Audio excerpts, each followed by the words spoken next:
Gas सतह पर आती है उतनी ही मात्रा में सतह पर रही हुई गैस पानी में मिश्र होती है और इस तरह से प्रक्रिया फिर से साम्य अवस्था स्थापित करती है, जिसे हम लोग लसतेलियर का नियम कहते हैं। तो इन शॉर्ट, तापमान का प्रभाव यदि गैसों को द्रव में विलय करते हैं तो उसकी विलयता पर क्या प्रभाव पड़ता है कि भाई तापमान में वृद्धि करेंगे तो उसकी विलयता में कमी आएगी। सोडा वाटर में से वो गैस जो है वो सतह छोड़कर बाहर चली जाएगी, अर्थात अब वहां पर सोडा वाटर की जगह सिर्फ और सिर्फ वाटर रह जाएगा या तो शरबत रह जाएगा। यदि आप लोग तापमान में कमी करते हो तो विलयता में वृद्धि होगी, क्योंकि तापमान और विलयता गैसों की द्रव में विलयता जो है वो दोनों एक दूसरे के व्युत्क्रमानुपाती संबंध रखते हैं।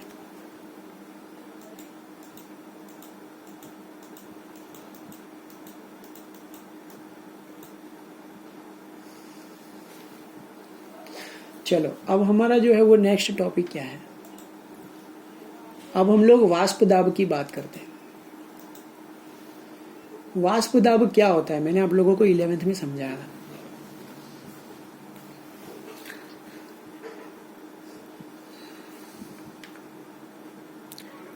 द्रव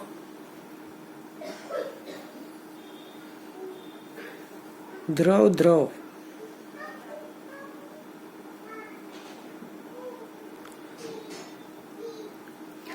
द्रव द्रव विलयन में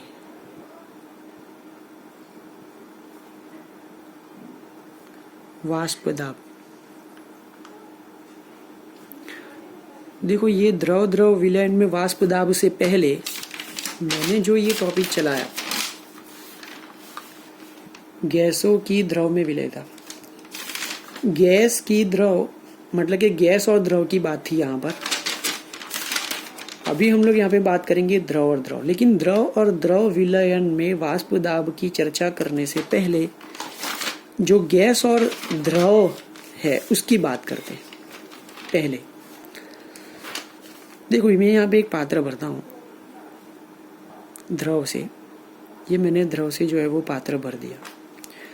अब मैं इसके अंदर जो है वो उसको ढक्कन से बंद कर देता हूँ, पात्र को जो है वो बंद कर देता हूँ, ठीक है। अब इसके अंदर कोई भी एक नली द्वारा गैस को मैं फिलअप करता हूँ, ठीक है। तो अब इसमें जो है वो गैस आ चुकी है, ठीक है। लेकिन अभी गैस सिर्फ कहाँ है, गैस सिर्फ द्रव के अंदर है, ठीक है।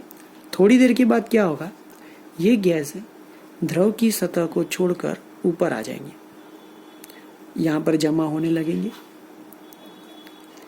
ठीक है। अब मैं यहां पर एक दाब मापक यंत्र जोड़ देता हूं जो प्रेशर को जांचेगा।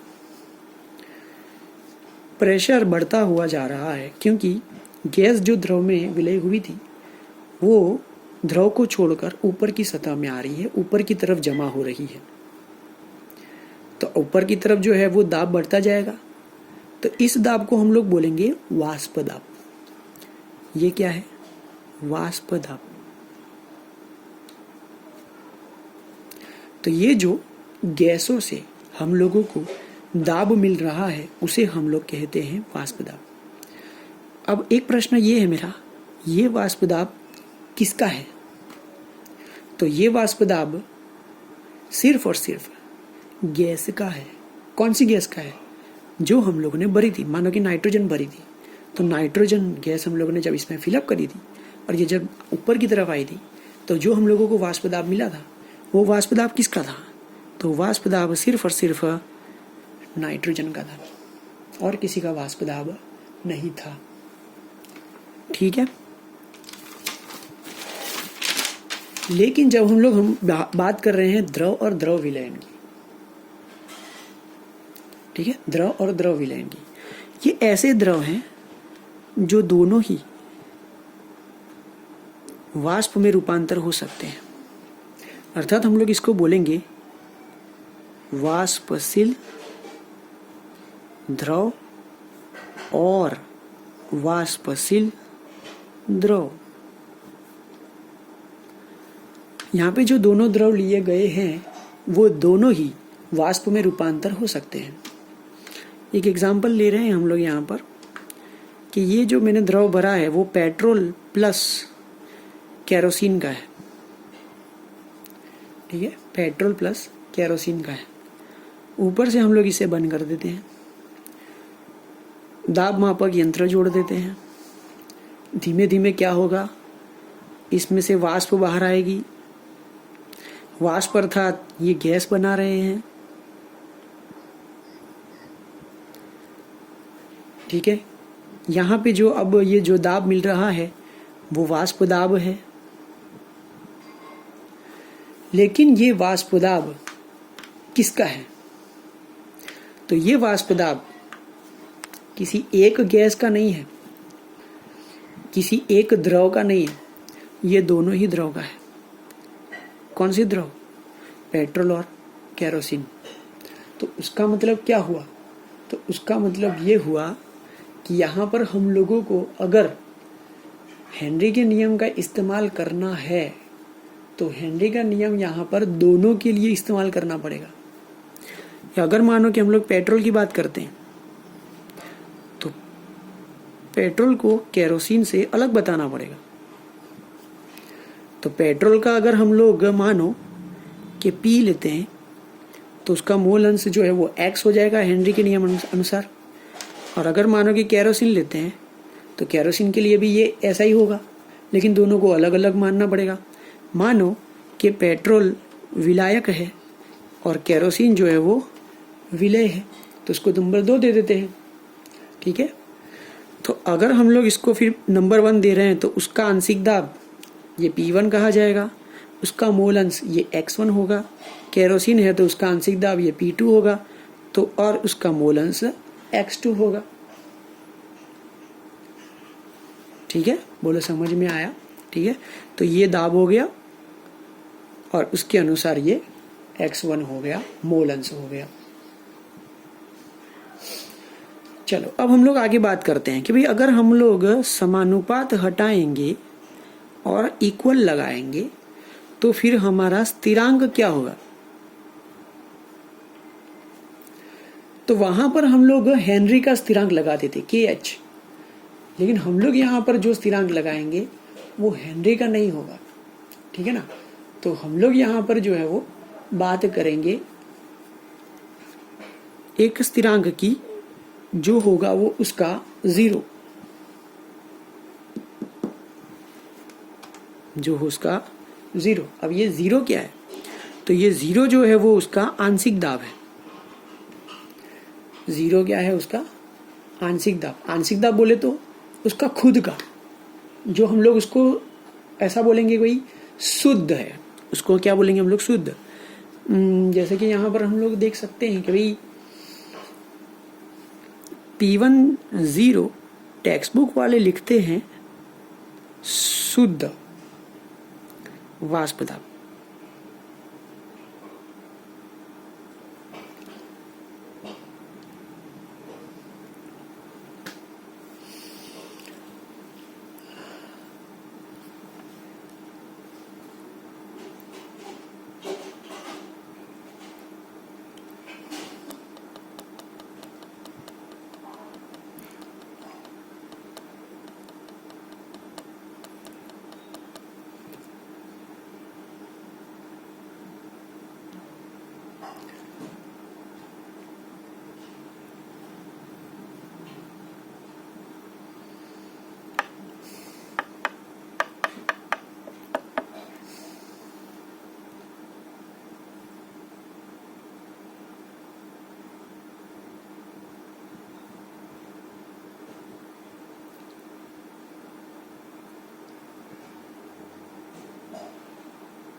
अपने आप नहीं बेटा, ये जो सेशन होता है वो ओनली 40 मिनट का होता है, फिर कंपनी वाले अलाउ नहीं करते हैं।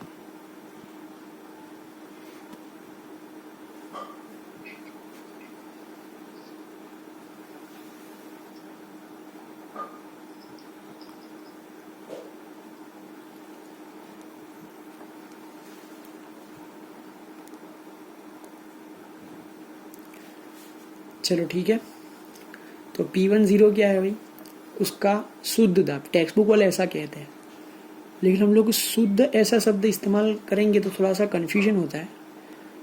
शुद्ध की जगह हम लोग बोलेंगे उसका खुद का, उसका अपना, जो फिक्स होता है प्रत्येक गैस के लिए, ठीक है, या प्रत्येक द्रव के लिए उसका एक वाष्प दाब होता है जो फिक्स होता है, जिसको हम लोग अचल बोलते हैं, वो ये होता है, ठीक है। तो उसका खुद का अपना वाष्प दाब उसे कहा जाएगा,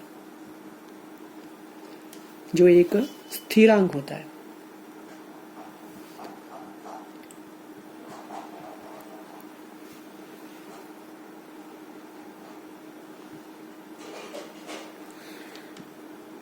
तो P20 भी वही हुआ,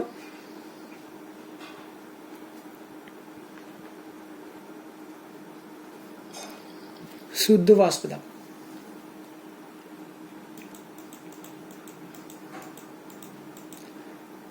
तो अब हम लोग ये ज्ञात करना चाहते हैं कि भाई इसका वाष्प दाब कितना हुआ। अरे वाष्प दाब मतलब क्या, तो ये जो वाष्प दाब है वो सही में कुल वाष्प दाब है। ये कुल कैसे हुआ, क्योंकि यहाँ पे जो दोनों ही द्रव थे वो अलग अलग थे, इसलिए जो वाष्प दाब मिलेगा वो दोनों का टोटल होगा। तो अगर हम लोग कोई भी पात्र में दो अलग अलग विलय लेते हैं, दो अलग अलग द्रव लेते हैं, और दोनों ही द्रव मानो कि वाष्पशील हैं, तो दोनों ही अपनी अपनी वाष्प बनाते हैं, और जो वाष्प दाब निकलता है वो किसी एक का नहीं होता है, वो दोनों के लिए होता है। अर्थात ये जो वाष्प दाब प्राप्त होता है वो कुल वाष्प दाब होता है। तो सही में कुल वाष्प दाब क्या होगा, हम लोग लिखेंगे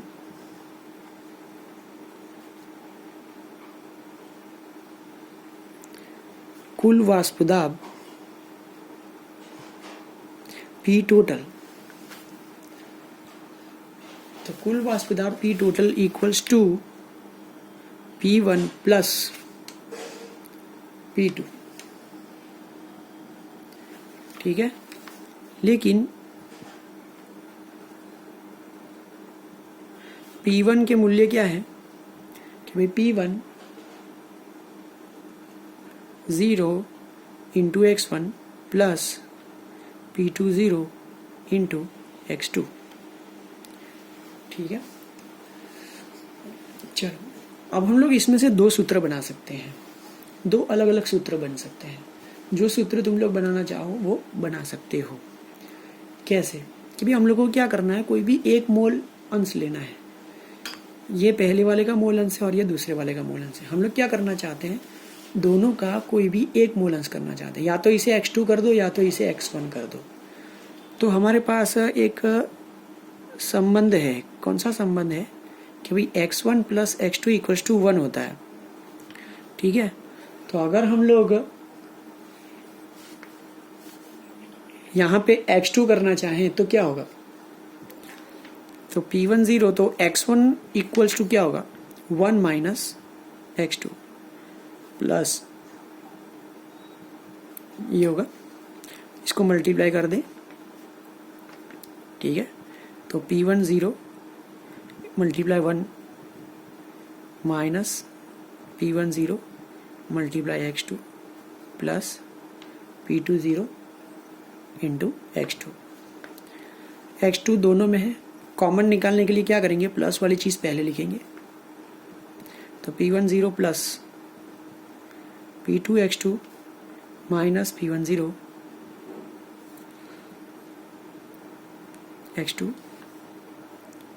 P10 प्लस x2 को कॉमन निकालेंगे तो P20 कोष्टक में बचेगा P20 minus P10 into x2। तो ये हो गया टोटल। ये जो समीकरण है ये हम लोगों ने प्रस्तावित किया एक। हम लोग इसी तरह से ही बात कर सकते हैं x1 की, जहाँ ये x2 है वहाँ x1 हो जाएगा, तो बाकी सारे जो 1 है वो 2 हो जाएंगे और जो 2 है वो 1 हो जाएगा। मतलब कि यहाँ पर अगर आप लोग 2 की जगह 1 लिखोगे तो बाकी सारे जो है वो अपने हिसाब से चेंज हो जाएंगे।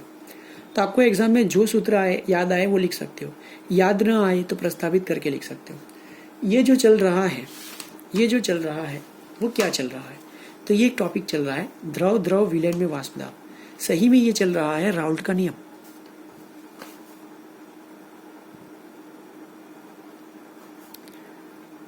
ये चल रहा है राउल्ट का नियम, ठीक है। तो ये राउल्ट के नियम का ये सूत्र है। लेकिन राउल्ट का नियम कौन सा? राउल्ट के नियम को जो है वो दो है, एक वाष्पशील और अवाष्पशील, जबकि ये दूसरा है वाष्पशील और वाष्पशील। ठीक है, बोलो समझ में आया इतना? इसमें से कुछ पूछना चाहो तो पूछ लो।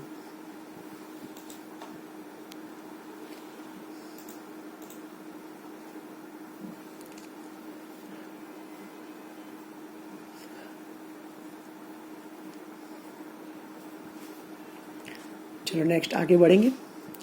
लिखना है आप लोगों को, साथ में लिखते जाओ तो बढ़िया रहेगा। चलो नेक्स्ट। नेक्स्ट जो है वो एक ग्राफ बनाया है।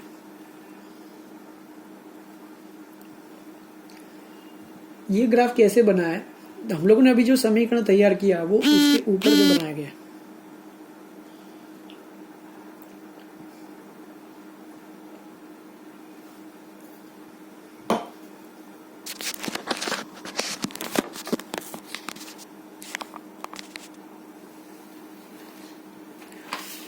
चलो भाई, ये था राउल्ट का नियम, मोस्ट इंपोर्टेंट। ठीक है, ये समीकरण से हम लोग जो है वो सवाल भी हल कर सकते हैं। अगर सवाल दिए हो तो हम लोग देख लेते हैं सवाल क्या है हमारे पास।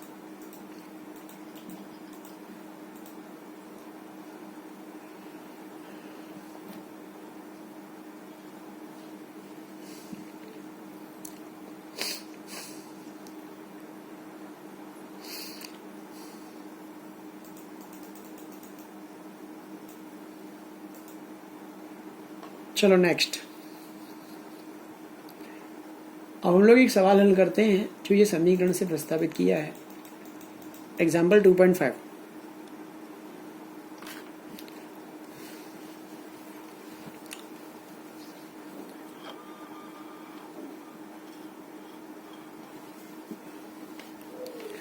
चलो एग्जाम्पल 2.5।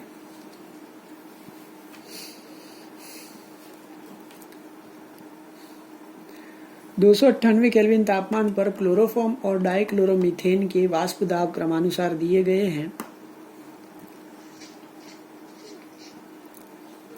सवाल आप लोगों को लिखना है कि आप लोगों के पास टेक्स्ट बुक है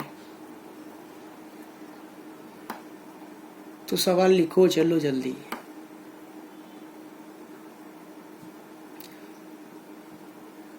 दो सौ 98 केल्विन तापमान पर क्लोरोफॉर्म, आज तो आवाज क्लियर आ रही है ना बेटा?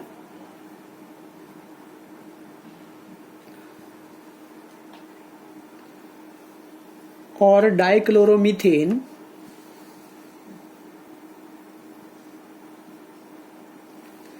के वाष्प दाब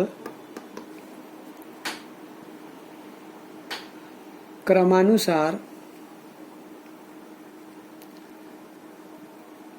200 मिलीमीटर मर्क्यूरी, तो उसको हम लोग ऐसे लिखते हैं 200 mmHg,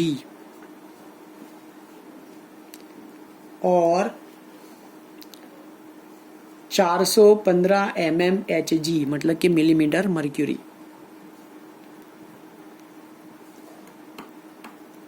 तो 200 और 415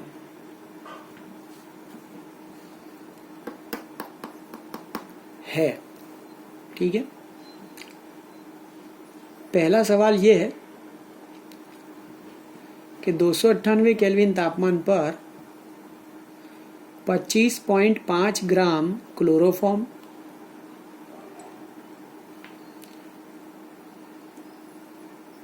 और 40 ग्राम डाइक्लोरोमीथेन को मिश्र करने से बनने वाले विलयन का वाष्प दाब गिनो।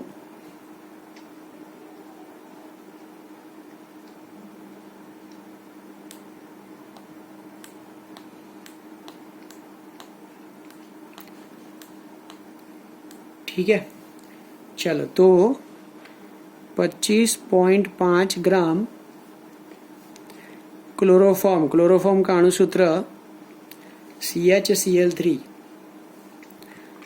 और 40 ग्राम डाइक्लोरोमीथेन। देखो भाई, आप लोगों को इतना ध्यान रखना है कि क्लोरोफॉर्म वो द्रव अवस्था में होता है,